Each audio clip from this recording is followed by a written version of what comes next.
जापानी अधिकारी ने चीनी पेडिक्योरिस्ट से उसे पेडिक्योर करने के लिए कहा, लेकिन उसने कभी नहीं सोचा था कि अंत में उसे पछताना पड़ेगा। उसने देखा कि पेडिक्योरिस्ट ने कुशलता से तलवार उठाई और उसे अपने हाथ की हथेली में घुमाया और फिर उसे ऊपर सरका दिया। और जब जापानी ने यह देखा तो वह थोड़ा घबरा गया, लेकिन उसने अपने पैरों पर कोई निशान नहीं देखा और यह अजीब था कि उसे बिल्कुल भी दर्द महसूस नहीं हुआ।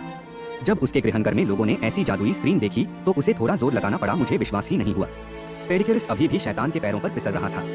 वेइजी अभी भी अपने चेहरे पर भयंकर भाव लिए उसकी आंखों में देख रही थी, मन में सोच रही थी कि इतनी देर तक इशारा करने के बाद यह ठीक है और यह कोई बड़ी समस्या नहीं होनी चाहिए, लेकिन उसे आत्मा की शक्ति का एहसास नहीं था, तलवार तोड़ना, और वह जल्द ही पराजित होने वाला था।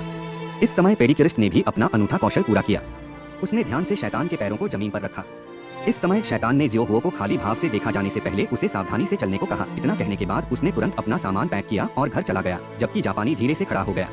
वह उठकर चला गया, लेकिन जैसे ही शैतान ने कुछ कदम उठाए, अचानक उसे पता चला कि उसकी जांघ के नीचे कुछ गड़बड़ है और तब तक उसे मामले की गंभीरता का एहसास हुआ और तब तक बहुत देर हो चुकी थी। भयावहता और उसके सामने का दृश्य देखकर वहां उपस्थित सभी लोग स्तब्ध रह गए। यह इतना भयावह था कि दुश्मन के पैर अचानक टूटकर बिखर गए।